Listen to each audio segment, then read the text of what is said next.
Hello, and thank you for attending the Loffler Customer Portal training session.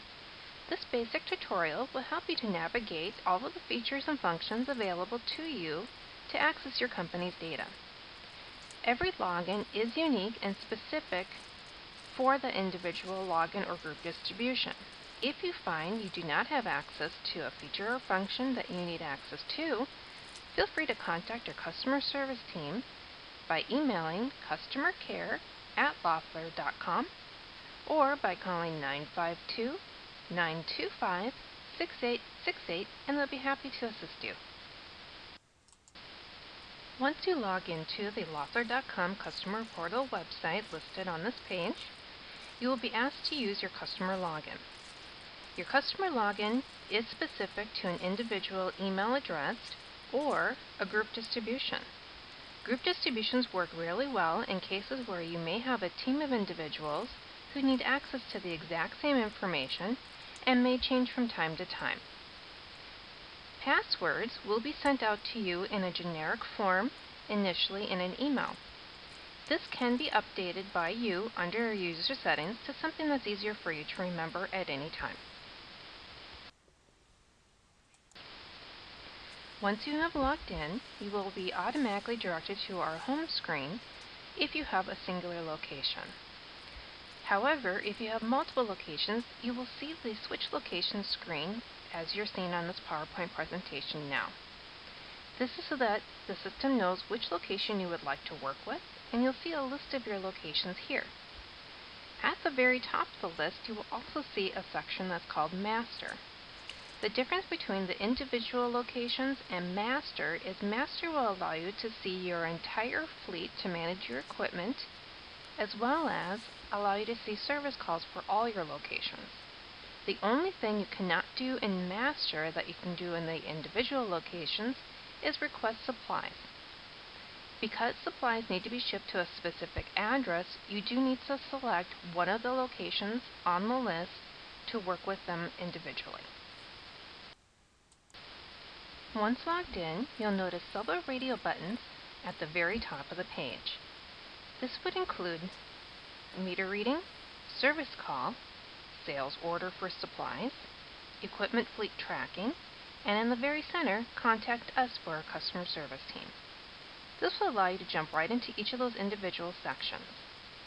We will, however, go into each individual section below to go into greater detail. The first tile on the list is Search. Search automatically will default to searching equipment. You can either use the Loffler ID number located on the red and black sticker on the front of your device, or the manufacturer serial number located on a tag on the back of your device. If you would like, you can also search by other criteria. You can search by meter, a specific sales order, or a specific service call. The next tile is for meters.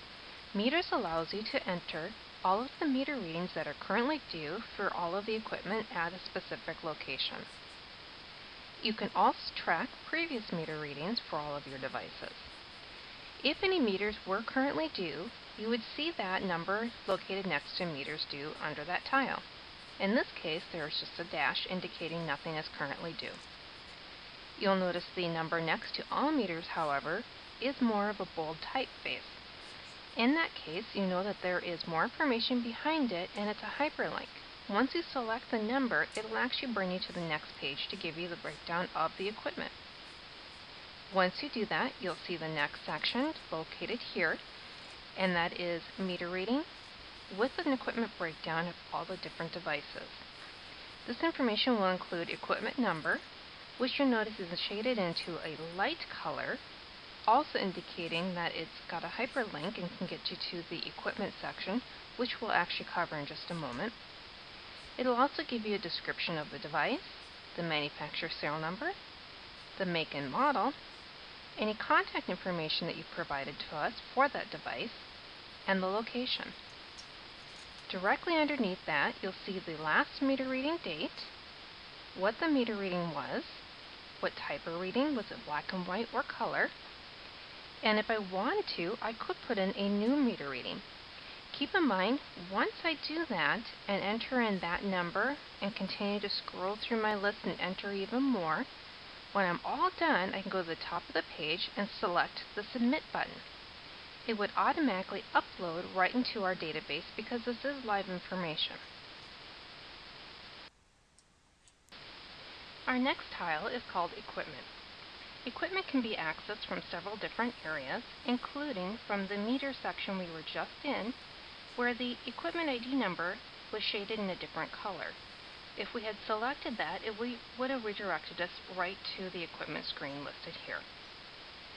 When you first look at the equipment tile itself, it will give you a breakdown, first of all, of equipment that we have completely on record, and then it will also show you how many of those are on a contract or off a contract.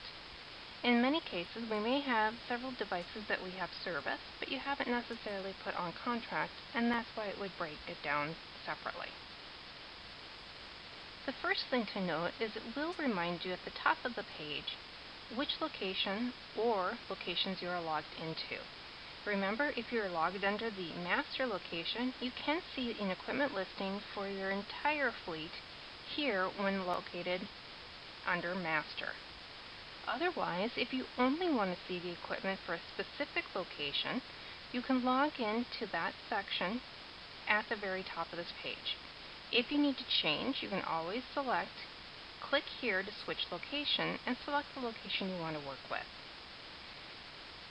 After that, you can look at the equipment listing and it will give you a breakdown of the equipment ID number. And once again, you notice that the ID number itself is listed in a different color, so you know there's more information beyond this if you select that number. It also gives you a description, manufacturer serial number, any contact information that's been provided to us, the location itself, and the option to create a QR code at the very end. We'll get into that in just a couple of moments.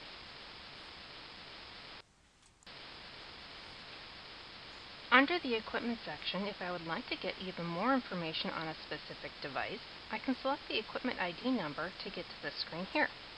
This can give me a breakdown of the installation date, more contact information, and under remarks, even more detail about location for suite, department, any information that has been provided to us.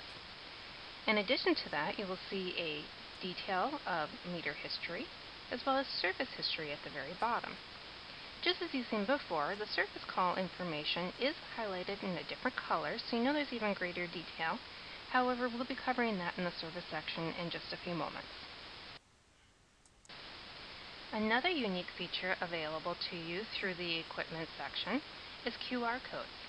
If you would like to print and create QR codes for specific devices, you can go to the equipment listing here and select from the right-hand column each device that you would like to have a QR code printed for. This will allow you to either print it out and adhere it to the device itself, or in some cases, a lot of IT help desks like to keep a binder of them at their desktop for quick access to be able to scan using your smartphone. This way you can either submit meter reads, supply requests, or service calls right from your phone. Once you select the devices you would like to print a QR code for, go up to the top of the page and select QR codes. Then the instructions on the next page will walk you through the next steps. Once you've selected the best devices to print QR codes for, you'll be directed to the screen here. This will give you a complete listing of all those devices, as well as give you a recommendation for the best labels to use. In addition, we have given you a recommendation of a couple of different scanning apps that work really well with QR codes, Red Laser Scan and QRafter. From here, you can choose the print queue and print the labels out. We do recommend you use your bypass tray when available. The next tile we're going to cover is Mix and Field, located directly underneath the Equipment tile. This is similar to the equipment listing, where it will help you manage your fleet, but instead of listing it individually, it will actually group them by each model. This way you can see how many of each device you have and what percentage it makes of your fleet. Just as you've seen before, We do have the item number shaded in a darker color, which indicates there's a hyperlink. If you select that, it will actually bring you to a listing just for that particular model. So that way, if you have 3 of one model, it will then give you the equipment breakdown of those 3 devices with the equipment ID number. This just gives you another option to be able to track down where these devices may be located or who your contact may be for them. The next tile to cover would be your user settings. Once you select your name from the home screen, it will bring you to your user profile. Your user profile lists all the information we have for you as a contact, including your name, email address, phone number, and address, all of which can be updated from your user profile. You also can change your password in the screen. At the very bottom of the page, you'll see a checkbox that says Change Password. Once you select that, another box will pop up and you can enter in a new password that makes most sense for you and easy to remember. Because this is encrypted, if you do need us to reset your password at any time, we won't be able to see what that was, but can create a new one that you can personalize again at another time. We will now cover one of our most popular features, which is Service. Service will allow you to place a new service request, view current requests, or previous service history. You can look at a specific location when logged into that location, or again, if you have multiple locations and log in under Master, you can actually place service requests or view previous requests for all of your locations. This is especially helpful in cases where we may have a help desk, funneling the calls through them first to try and troubleshoot, and then placing calls where needed. This allows them to not just place the calls, but view when they were actually completed. In addition to this feature, we do have another option as well that could be utilized with email requests.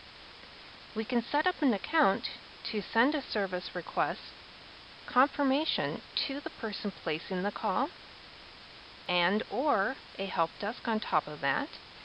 Then when the call is completed, send that confirmation as well to let them know when that service has been done. That way, if they're not on site but need to know that information, they're immediately notified. When viewing service from the home screen, there are several different statuses. The first one is pending. Pending would be the status for a brand new service request that has just been submitted. Scheduled is used by our product training department for any new installations, as their appointments are scheduled in advance. Dispatch is for a new service request that has gone to the technician and the technician is en route to that location. On hold is typically used when requesting more information or waiting for a specific part. Cleared is for a service request that has been completed and is going through the billing process. Invoiced and history are always going to be the same thing, just means that the service request has been completed through our system and now gives you the ability to not just see the invoice itself, and that would be whether it's actually submitting a bill or not, or history, which will give you all of the information completing the service call. As you've seen previously, whenever any of these calls are available, it will be shaded in a number darker than the other text. In this case, you'll see we have 138 for both invoiced and history. If I select that number, it will actually take me to the next screen, giving me more information as it is a hyperlink. Once you select the service call number, it will bring you to the next screen to give you an even more detailed breakdown of that service request. In here, you'll see the status, call type, description as you'd seen previously, the caller. If we have all the details for the phone and email, that will also be listed, as well as location and purchase order number. For the resolution, again, it's going to confirm the open and close dates, but also give you the technician, the response hours, repair hours, how long they were on site, and the remarks from the technician for the service performed.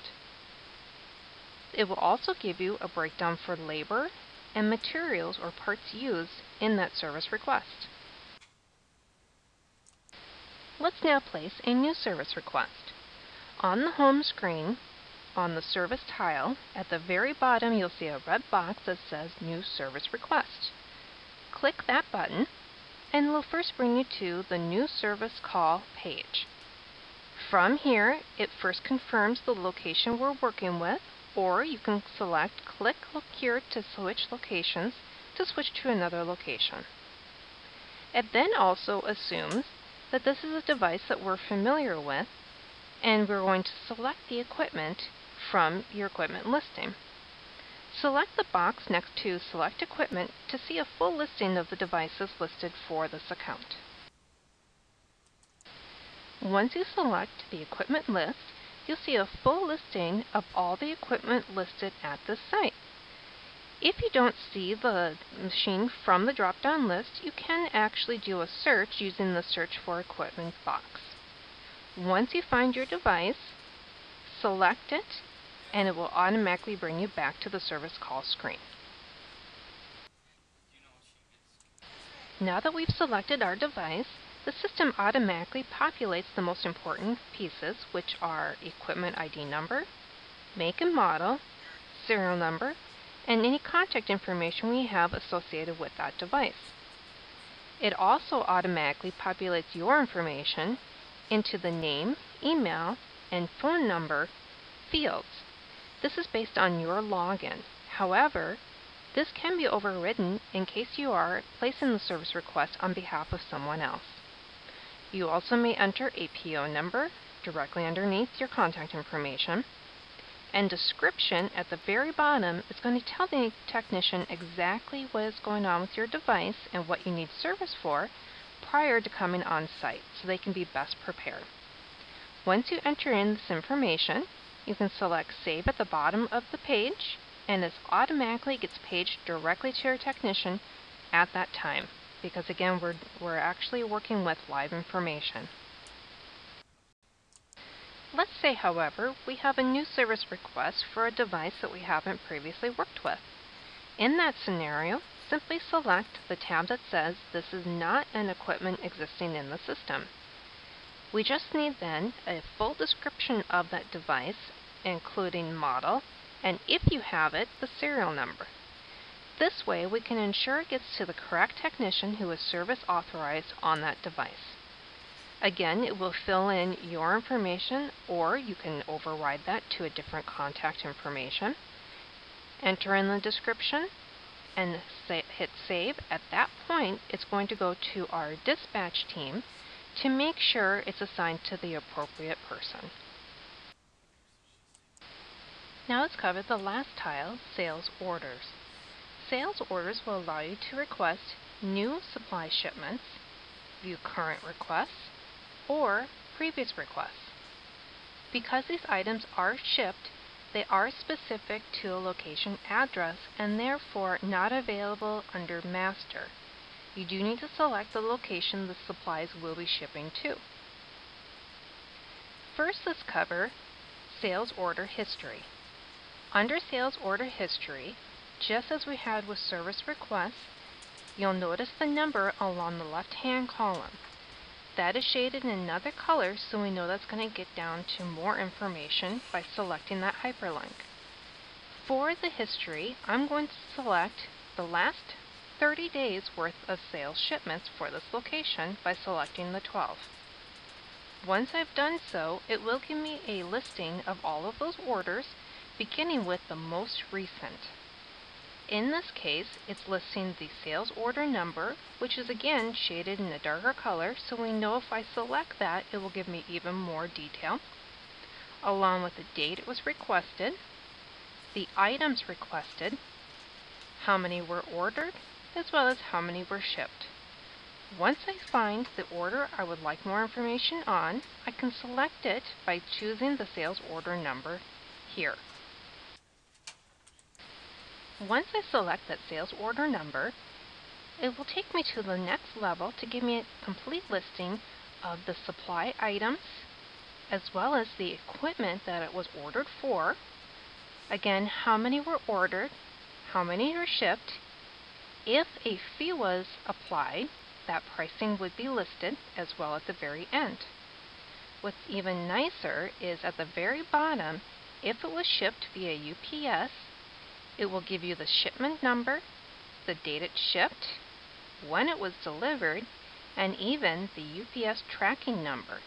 That way, if you wanted to find out who signed for that package, you can track that using that number in the UPS system.